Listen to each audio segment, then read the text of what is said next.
नमस्कार दोस्तों, आप सभी का स्वागत है हमारे CWS क्लासेस में। साथियों, आज के इस क्लास में हम यूपी होम गार्ड एग्ज़ाम की तैयारी करने वाले बच्चों के लिए जीके जीएस से संबंधित क्वेश्चन करेंगे, जो हमारे एग्ज़ाम में पूछा जा सकता है। इसलिए साथियों, इस क्लास को अंत तक ज़रूर देखना और जिस भी क्वेश्चन का आंसर आप सभी को पता हो, कमेंट करके ज़रूर बताइएगा। चलिए अब डायरेक्ट अपने क्वेश्चन पर चलते हैं। क्वेश्चन नंबर पहला, उत्तर प्रदेश का राजकीय पक्षी कौन सा है? साथियों, क्वेश्चन में पूछ रहा है कि उत्तर प्रदेश का राजकीय पक्षी इनमें से कौन सा है। तो दोस्तों, उत्तर प्रदेश की राजकीय पक्षी सारस है। सारस हमारा ऑप्शन बी में दिया गया है, जिसका सही उत्तर हो जाएगा ऑप्शन बी। बढ़ते हैं नेक्स्ट क्वेश्चन पर। भारत का संविधान कब लागू हुआ था? दोस्तों, क्या आपको पता है कि भारत का संविधान कब लागू हुआ था? तो साथियों, भारत का संविधान 26 जनवरी 1950 में लागू हुआ था। इसका राइट आंसर हो जाएगा ऑप्शन सी। चलते हैं अगले क्वेश्चन पर। मिर्ज़ापुर जिले का सबसे प्रसिद्ध धार्मिक मेला कौन सा है, जो वर्ष में 2 बार आयोजित होता है? साथियों, क्वेश्चन में पूछ रहा है कि मिर्ज़ापुर जिले का सबसे प्रसिद्ध धार्मिक मेला कौन सा है, जो वर्ष में 2 बार आयोजित होता है? तो दोस्तों, विंध्याचल नवरात्रि मेला है, जो वर्ष में 2 बार आयोजित होता है। तो इसका सही उत्तर हो जाएगा ऑप्शन बी। बढ़ते हैं अगले क्वेश्चन पर। उत्तर प्रदेश के किस जिले में देश का प्रथम पुलिस संग्रहालय की स्थापना की गई? दोस्तों, क्या आपको पता है कि उत्तर प्रदेश के किस जिले में देश का प्रथम पुलिस संग्रहालय की स्थापना की गई? प्रयागराज में, आगरा में, गाजियाबाद में या फिर लखनऊ में? तो दोस्तों, गाजियाबाद में देश का प्रथम पुलिस संग्रहालय की स्थापना की गई है। तो इसका सही उत्तर हो जाएगा ऑप्शन सी। बढ़ते हैं अगले क्वेश्चन पर। लोधी वंश का संस्थापक कौन था? साथियों, क्या आपको पता है कि लोधी वंश के संस्थापक इनमें से कौन थे? तो साथियों, लोधी वंश के संस्थापक बहलोल लोधी थे। इसका सही उत्तर हो जाएगा ऑप्शन सी।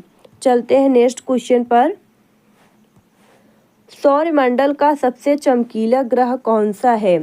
साथियों, क्या आपको पता है कि सौरमंडल का सबसे चमकीला ग्रह इनमें से कौन सा है? शुक्र है, बुध है, मंगल है या फिर शनि है? तो दोस्तों, सौरमंडल का सबसे चमकीला ग्रह शुक्र है, जिसे गर्म ग्रह भी कहा जाता है। इसका सही उत्तर हो जाएगा ऑप्शन ए। बढ़ते हैं अगले क्वेश्चन पर। उत्तर प्रदेश के किस जिलों को पीतल नगरी कहा जाता है? साथियों, क्या आपको पता है कि इनमें से किसे पीतल नगरी कहा जाता है?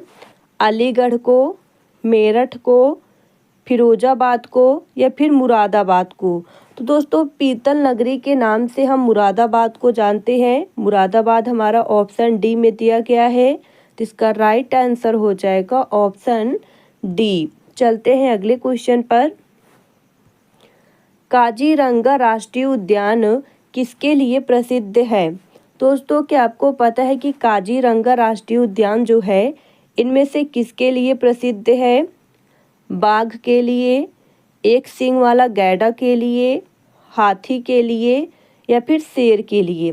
तो दोस्तों, काजीरंगा राष्ट्रीय उद्यान जो है, एक सींग वाले गैंडे के लिए प्रसिद्ध है। तो इसका सही उत्तर हो जाएगा ऑप्शन बी। बढ़ते हैं अगले क्वेश्चन पर। ध्वनि की तीव्रता किसमें मापी जाती है? साथियों, क्या आपको पता है कि ध्वनि की तीव्रता इनमें से किसमें मापी जाती है? तो साथियों, ध्वनि की तीव्रता जो है, डेसिबल में मापी जाती है। इसका सही उत्तर हो जाएगा ऑप्शन ए। चलते हैं नेक्स्ट क्वेश्चन पर। भारत के वर्तमान गृह मंत्री कौन है? साथियों, क्या आपको पता है कि भारत के वर्तमान गृह मंत्री इनमें से कौन है? तो दोस्तों, अमित शाह हैं भारत के वर्तमान गृह मंत्री। जिसका सही उत्तर हो जाएगा ऑप्शन ए। बढ़ते हैं अगले क्वेश्चन पर। प्लासी का युद्ध किस वर्ष लड़ा गया था? साथियों, क्या आपको पता है कि प्लासी का युद्ध किस वर्ष लड़ा गया था? तो दोस्तों 23 जून 1757 में लड़ा गया था प्लासी का युद्ध। 1757 हमारा ऑप्शन ए में दिया गया है, तो इसका राइट आंसर हो जाएगा ऑप्शन ए। बढ़ते हैं अगले क्वेश्चन पर।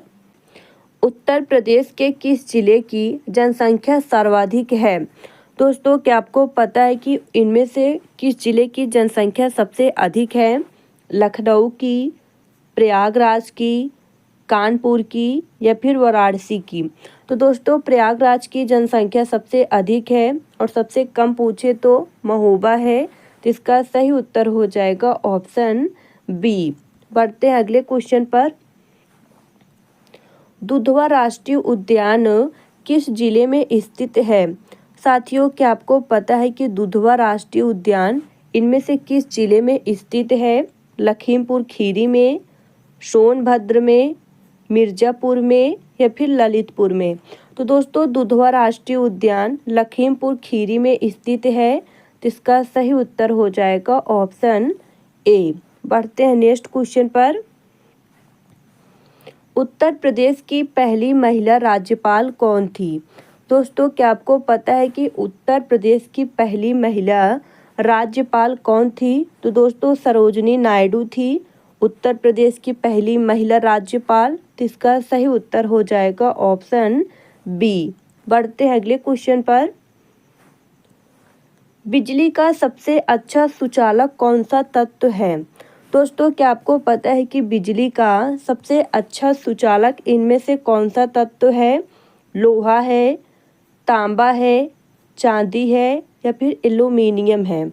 तो दोस्तों बिजली का सबसे अच्छा सुचालक चांदी है, जिसका सही उत्तर हो जाएगा ऑप्शन सी। बढ़ते हैं नेक्स्ट क्वेश्चन पर।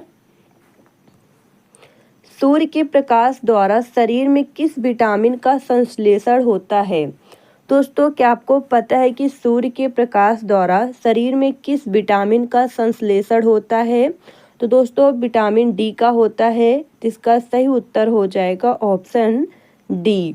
बढ़ते हैं अगले क्वेश्चन पर। स्कर्वी रोग किस विटामिन की कमी से होता है? साथियों, क्या आपको पता है कि स्कर्वी रोग इनमें से किस विटामिन की कमी से होता है? तो दोस्तों विटामिन सी की कमी से होता है स्कर्वी रोग, जिसका सही उत्तर हो जाएगा ऑप्शन बी। बढ़ते हैं अगले क्वेश्चन पर। भारत में किस राज्य की तटरेखा सबसे लंबी है? दोस्तों, क्या आपको पता है कि इनमें से किस राज्य की तटरेखा जो है सबसे लंबी है? महाराष्ट्र की, तमिलनाडु की, गुजरात की या फिर आंध्र प्रदेश की? तो दोस्तों गुजरात की तटरेखा सबसे लंबी है, जिसका सही उत्तर हो जाएगा ऑप्शन सी। चलते हैं अगले क्वेश्चन पर। भारत की सबसे ऊंची चोटी कौन सी है? साथियों, क्या आपको पता है कि भारत की सबसे ऊंची चोटी इनमें से कौन सी है? तो दोस्तों नंदा देवी है भारत की सबसे ऊंची चोटी, जिसका सही उत्तर हो जाएगा ऑप्शन सी। बढ़ते हैं अगले क्वेश्चन पर। निम्नलिखित में से कौन सा भारतीय अर्थव्यवस्था का प्राथमिक क्षेत्र है? साथियों, भारतीय अर्थव्यवस्था का प्राथमिक क्षेत्र कृषि है, जिसका सही उत्तर हो जाएगा ऑप्शन ए। बढ़ते हैं अगले क्वेश्चन पर। उत्तर प्रदेश का सहारनपुर शहर निम्नलिखित में से किस कला और शिल्प के लिए विश्व प्रसिद्ध है? दोस्तों, क्या आपको पता है कि इनमें से सहारनपुर किस कला और शिल्प के लिए विश्व प्रसिद्ध है? तो दोस्तों लकड़ी पर नक्काशी के लिए प्रसिद्ध है सहारनपुर, जिसका सही उत्तर हो जाएगा ऑप्शन सी। बढ़ते हैं नेक्स्ट क्वेश्चन पर। मार्च 2026 तक उपलब्ध जानकारी के अनुसार भारतीय संविधान में कितने मौलिक कर्तव्य हैं? दोस्तों, क्या आपको पता है कि मार्च 2026 तक उपलब्ध जानकारी के अनुसार भारतीय संविधान में कितने मौलिक कर्तव्य हैं? 6, 7, 9, 11। तो दोस्तों भारतीय संविधान में 11 मौलिक कर्तव्य हैं। 11 हमारा ऑप्शन डी में दिया गया है, तो इसका सही उत्तर हो जाएगा ऑप्शन डी। बढ़ते हैं नेक्स्ट क्वेश्चन पर। भारत में राष्ट्रपति अपना कार्यकाल पूरा होने के पहले अपना त्यागपत्र किसको सौंपते हैं? दोस्तों, क्या आपको पता है कि राष्ट्रपति अपना कार्यकाल पूरा होने के पहले अपना त्यागपत्र किसको सौंपते हैं? तो दोस्तों, उपराष्ट्रपति को सौंपते हैं। जिसका राइट आंसर हो जाएगा हमारा ऑप्शन बी। चलते हैं अगले क्वेश्चन पर। हड़प्पा कालीन सभ्यता स्थल लोथल स्थित है। दोस्तों, क्या आपको पता है कि लोथल इनमें से कहाँ स्थित है? गुजरात में, पंजाब में, राजस्थान में या फिर सिंध में? तो दोस्तों, लोथल गुजरात में स्थित है। गुजरात हमारा ऑप्शन ए में दिया गया है। तो इसका राइट आंसर हो जाएगा ऑप्शन ए। बढ़ते हैं अगले क्वेश्चन पर। उत्तर प्रदेश के किस जिले को पीतल नगरी के नाम से भी जाना जाता है? दोस्तों, क्या आपको पता है कि पीतल नगरी के नाम से इनमें से किसे जाना जाता है? फतेहपुर को, मुजफ्फरनगर को, मिर्ज़ापुर को या फिर मुरादाबाद को? तो दोस्तों, पीतल नगरी के नाम से हम मुरादाबाद को जानते हैं। मुरादाबाद हमारा ऑप्शन डी में दिया गया है। तो इसका सही उत्तर हो जाएगा ऑप्शन डी। चलते हैं नेक्स्ट क्वेश्चन पर।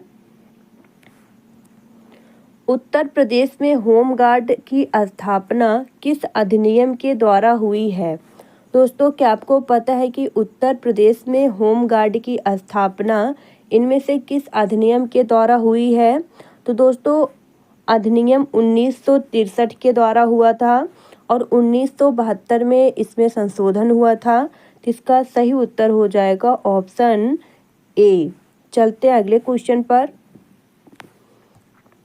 उत्तर प्रदेश होमगार्ड दिवस कब मनाया जाता है?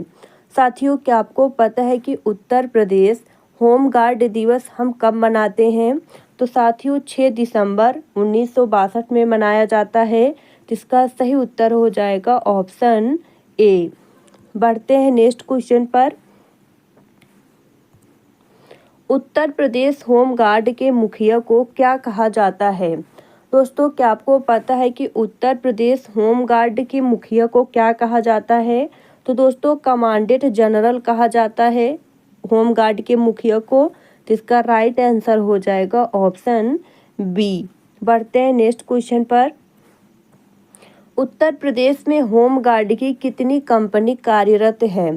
तो दोस्तों, उत्तर प्रदेश में होमगार्ड की 1151 कंपनी कार्यरत हैं। तो इसका सही उत्तर हो जाएगा ऑप्शन सी। बढ़ते हैं अगले क्वेश्चन पर। वर्तमान में उत्तर प्रदेश के होमगार्ड मंत्री कौन हैं? दोस्तों, क्या आपको पता है कि इनमें से वर्तमान में उत्तर प्रदेश के होमगार्ड मंत्री कौन हैं? तो दोस्तों, धर्मवीर प्रजापति हैं वर्तमान में होमगार्ड के मंत्री। इसका सही उत्तर हो जाएगा ऑप्शन ए। बढ़ते हैं नेक्स्ट क्वेश्चन पर। उत्तर प्रदेश होमगार्ड के प्रशिक्षण हेतु केंद्रीय प्रशिक्षण संस्थान कहाँ स्थित है? आगरा में, लखनऊ में, कानपुर में या फिर प्रयागराज में? तो दोस्तों, होमगार्ड के प्रशिक्षण हेतु केंद्रीय प्रशिक्षण संस्थान जो है लखनऊ में स्थित है। लखनऊ हमारा ऑप्शन बी में दिया गया है।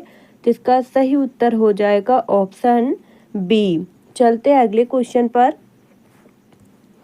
उत्तर प्रदेश में होमगार्ड के कितने परिक्षेत्र हैं? दोस्तों, क्या आपको पता है कि होमगार्ड के कितने परिक्षेत्र हैं? तो दोस्तों, 3 परिक्षेत्र है। 3 हमारा ऑप्शन ए में दिया गया है। तो इसका राइट आंसर हो जाएगा ऑप्शन ए। बढ़ते हैं अगले क्वेश्चन पर। उत्तर प्रदेश होमगार्ड की एक कंपनी में कितने कर्मचारी होते हैं? दोस्तों, क्या आपको पता है कि उत्तर प्रदेश की होमगार्ड की एक कंपनी में इनमें से कितने कर्मचारी होते हैं? तो दोस्तों, 100 कर्मचारी होते हैं एक कंपनी में। तो इसका सही उत्तर हो जाएगा ऑप्शन सी। चलते हैं अगले क्वेश्चन पर। उत्तर प्रदेश में होमगार्ड कल्याण कोष के लिए कितनी राशि स्वीकृत है? तो दोस्तों 10 करोड़ राष्ट्र स्वीकृत है, तो इसका राइट आंसर हो जाएगा ऑप्शन ए। बढ़ते हैं दोस्तों अगले क्वेश्चन पर।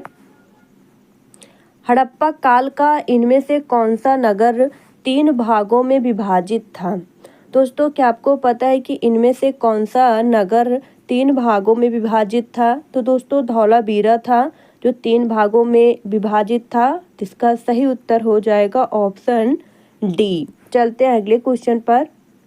भारतीय संविधान में कितने मूल कर्तव्य दिए गए हैं? साथियों इस क्वेश्चन में पूछ रहा है कि भारतीय संविधान में कितने मूल कर्तव्य दिए गए हैं। तो दोस्तों भारतीय संविधान में 9 मूल कर्तव्य दिए गए हैं। 9 ऑप्शन ए में दिया गया है, तो इसका राइट आंसर हो जाएगा ऑप्शन ए। चलते हैं अगले क्वेश्चन पर। महात्मा गांधी भारतीय राष्ट्रीय कांग्रेस के अध्यक्ष किस वर्ष बने? दोस्तों महात्मा गांधी भारतीय राष्ट्रीय कांग्रेस के अध्यक्ष 1924 में बने थे। 1924 हमारा ऑप्शन बी में दिया गया है, तो इसका राइट आंसर हो जाएगा ऑप्शन बी। बढ़ते हैं अगले क्वेश्चन पर। लोकसभा की सदस्यता के लिए उम्मीदवारों की न्यूनतम आयु क्या निर्धारित की गई है? तो दोस्तों लोकसभा की सदस्यता के लिए उम्मीदवारों की न्यूनतम आयु 25 वर्ष निर्धारित की गई है। 25 वर्ष हमारा ऑप्शन बी में दिया गया है, तो इसका राइट आंसर हो जाएगा ऑप्शन बी। चलते हैं अगले क्वेश्चन पर। विश्व वानिकी दिवस कब मनाया जाता है? दोस्तों क्या आपको पता है कि विश्व वानिकी दिवस हम कब मनाते हैं? तो दोस्तों 21 मार्च को मनाते हैं विश्व वानिकी दिवस। तो इसका सही उत्तर हो जाएगा हमारा ऑप्शन बी।